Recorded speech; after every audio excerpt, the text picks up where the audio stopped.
मतलब अब पार्टी का संगठन हो या पार्टी के नेताओं पर शाह और मोदी को भरोसा नहीं है। बिहार एक पहला इकलौता ऐसा राज्य होगा जहां के मुख्यमंत्री स्वाभाविक तौर पर इतने कमजोर साबित होंगे इतने जल्दी, ये हमें समझ से परे लग रहा है। सुशील मोदी और नंदकिशोर यादव भी चाह के किसी को पटना में डीएम या एसडीओ या डीएसपी नहीं बना पाए, लिस्ट भेजने का साहस नहीं जुटा पाते। तो गवर्नेंस दिखा, सम्राट को समझ में आ रहा है कि हमारी लोकप्रियता जो है उस तरीके से नई सरकार बनने के बाद जिस तरीके से जनता के बीच चर्चा होनी चाहिए थी वो चर्चा नहीं। बेशक सम्राट चौधरी कहे कि नीतीश कुमार के रास्ते पर हम चल रहे हैं, लेकिन जो रास्ता जिस रास्ते पर चल रहे हैं वो साफ दिख रहा है कि वो लालू राज, जब लालू यादव के जमाने में उनका प्रखंड अध्यक्ष, उनका सत्ता को कार्यकर्ताओं के सहारे गवर्नेंस संभव नहीं है। आज तक कहीं यह प्रयोग सफल नहीं हुआ है। वामपंथियों के लाइन पे तब आप ले जा सकते हैं कि आपके पार्टी संगठन के नेता एकदम खुल्लम खुल्ला जमीन पर। तो क्या लगता है, मेरा सवाल ये है कि क्या इस तरीके से गुड गवर्नेंस की उम्मीद किया जा सकता है? सरकार चलाने की जिम्मेवारी संगठन को थोड़ी है। ये तो आप सीधे सीधे तौर पर जिला अध्यक्ष को आप सरकार चलाने की जिम्मेवारी दे रहे हैं। वो फोन करेगा अधिकारी को कि भाई मेरा काम काहे नहीं हो रहा है। हाँ, मतलब सरकार चलाने की जिम्मेवारी। कभी आप सुने किसी सब स्टेट में जो है मुख्यमंत्री जो है जिला अध्यक्ष के साथ कोऑर्डिनेशन मीटिंग कर रहा हो? वो पार्टी का काम है, अपना पार्टी का काम देखिए। नजर रखने लगे। प्रभुनाथ सिंह से विवाद क्यों हुआ? यही डीएम एसपी के ट्रांसफर पोस्टिंग को लेकर हुआ।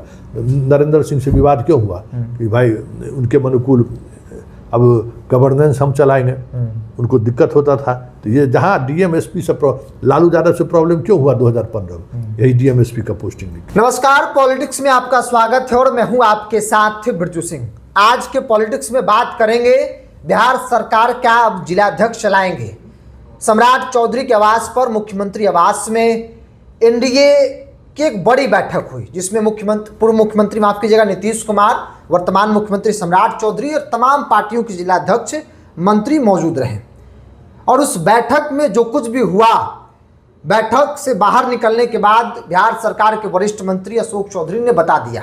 तो इसलिए सबसे पहले वो बयान आप सुनिए। अशोक चौधरी बता रहे हैं कि आखिर बैठक में क्या दिशा निर्देश दिया गया है। तो आपने सुन लिया अशोक चौधरी का बयान, जिसमें उन्होंने साफ तौर पे कहा कि अब प्रभारी मंत्री जो है वो प्रवास पर जाएंगे तो तमाम जिलाध्यक्षों के साथ डिनर करेंगे, खाना खाएंगे, नाश्ता करेंगे, बात करेंगे कि उनको क्या समस्या है, दिक्कत क्या रही है। मतलब अब जिलाध्यक्ष जो है वो अब सरकार वाली रोल में आ जाएगी। सवाल है कि क्या इससे गुड गवर्नेंस की उम्मीद कर सकते हैं? मेरे साथ वरिष्ठ पत्रकार संतोष सर हैं। आज का एनडीए का बैठक, उस बैठक में जो फैसला लिया गया, जैसा कि अशोक चौधरी ने बताया कि प्रभारी मंत्री जाएंगे जिलाध्यक्षों के साथ, तमाम पार्टी जिलाध्यक्षों के साथ मीटिंग करेंगे और वो उनसे समस्या सुनेंगे कि भाई कैसे चल रहा है जिला, ठीक है नहीं है, बात अधिकारी सुन रहा है नहीं सुन रहा है। तो क्या लगता है, मेरा सवाल ये है कि क्या इस तरीके से गुड गवर्नेंस की उम्मीद किया जा सकता है? देखिए बिरजू, राष्ट्रीय स्तर पर अब जो बीजेपी है वो बीजेपी संगठन या आरएसएस के सहारे नहीं चल रहा है। जो मोदी और शाह तय करते हैं वही बीजेपी है। किसी भी राज्य में जो मुख्यमंत्री बने हैं उसमें संघ की क्या भूमिका रही है या पार्टी के नेताओं की क्या भूमिका रही है? अगर भूमिका रहती तो सम्राट चौधरी मुख्यमंत्री ही नहीं बनते। जितने आप प्रदेश को आप देख लीजिए, एक दो मुख्यमंत्री को छोड़ दीजिए, बाकी तमाम मुख्यमंत्री, बंगाल भी उदाहरण, हाँ, मतलब कांग्रेस से आए हुए हैं या दूसरे पार्टी से आए हुए हैं। मतलब अब पार्टी का संगठन हो या पार्टी के नेताओं पर शाह और मोदी को भरोसा नहीं है। बिहार एक पहला इकलौता ऐसा राज्य होगा जहाँ के मुख्यमंत्री स्वाभाविक तौर पर इतने कमजोर साबित होंगे इतने जल्दी, ये हमें समझ से परे लग रहा है।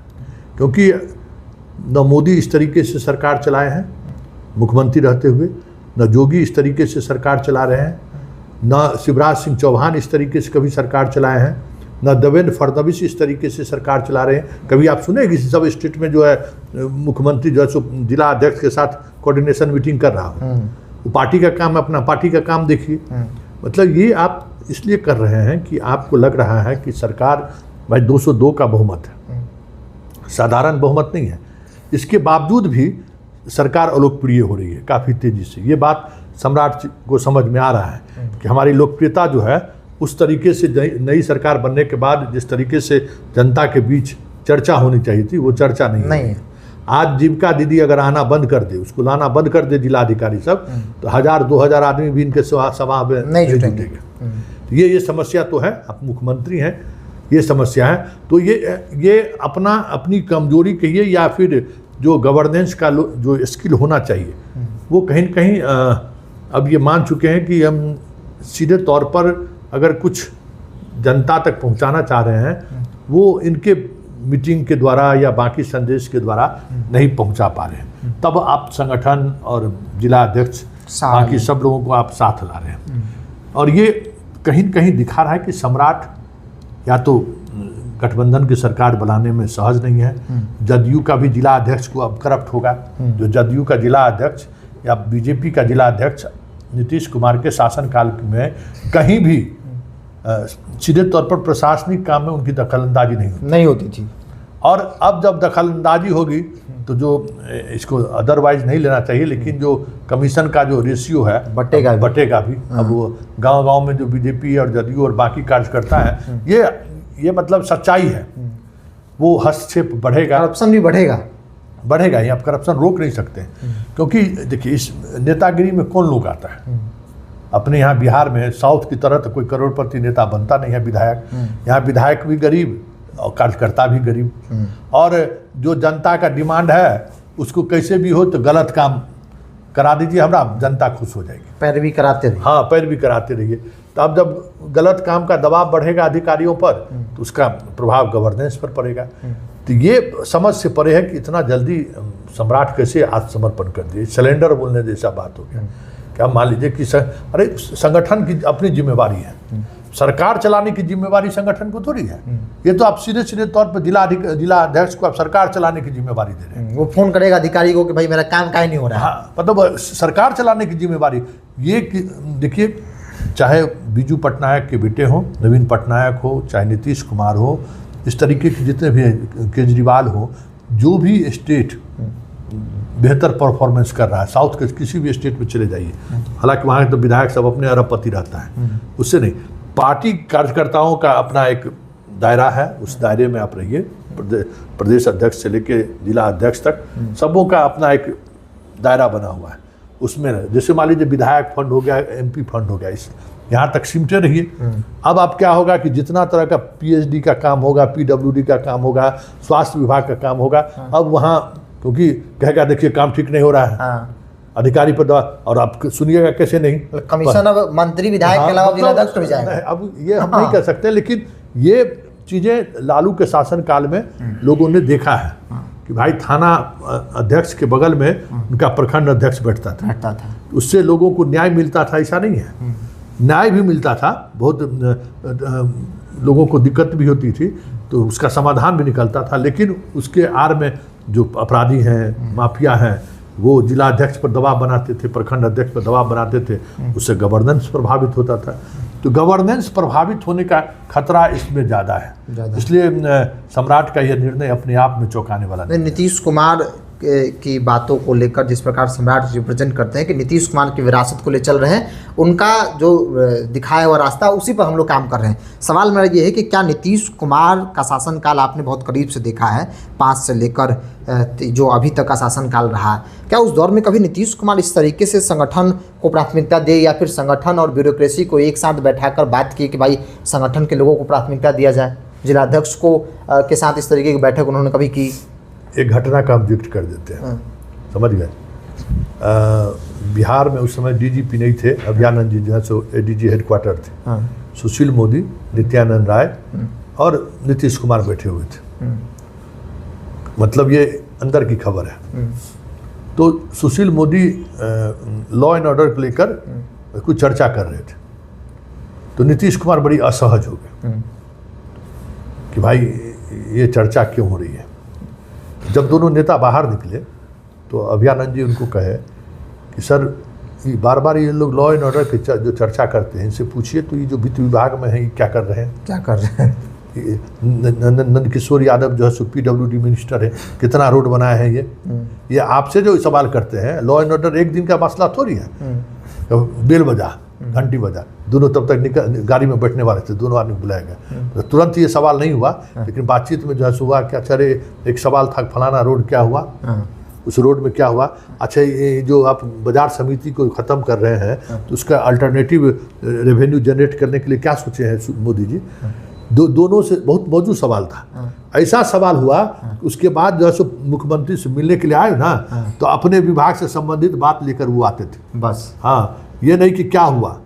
और उसके बाद धीरे धीरे नीतीश कुमार ने, चाहे कोई भी हो, कितना भी बड़ा नेता क्यों ना हो, एक मतलब डीएम एसपी के ट्रांसफ़र पोस्टिंग, एसडीओ डीएसपी, इस सब पर नज़र रखने लगे। प्रभुनाथ सिंह से विवाद क्यों हुआ?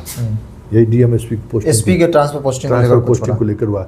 नरेंद्र सिंह से विवाद क्यों हुआ कि भाई उनके अनुकूल अब गवर्नेंस हम चलाएंगे, उनको दिक्कत होता था। तो ये जहाँ डीएम एसपी से लालू यादव से प्रॉब्लम क्यों हुआ 2015 में, यही डीएम एसपी का पोस्टिंग लिखे।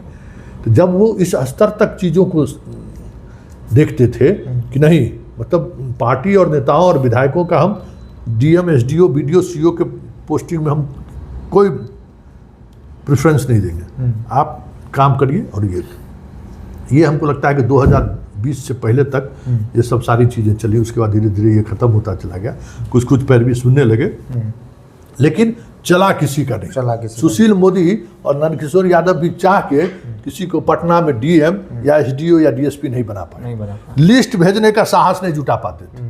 तो गवर्नेंस दिखा, तो देखिए जब तक पावर का एक केंद्र होना चाहिए, वो केंद्र जैसे बटेगा तो फिर बहुत मुश्किल हो जाएगा। जैसे गृह मंत्री बन गए सम्राट, 4 महीने तक कितना प्रॉब्लम हुआ, हमेशा सवाल खड़ा होते हैं। और वो हट भी गए, अब गृह मंत्री के साथ मुख्यमंत्री हैं, फिर भी समस्या वही है।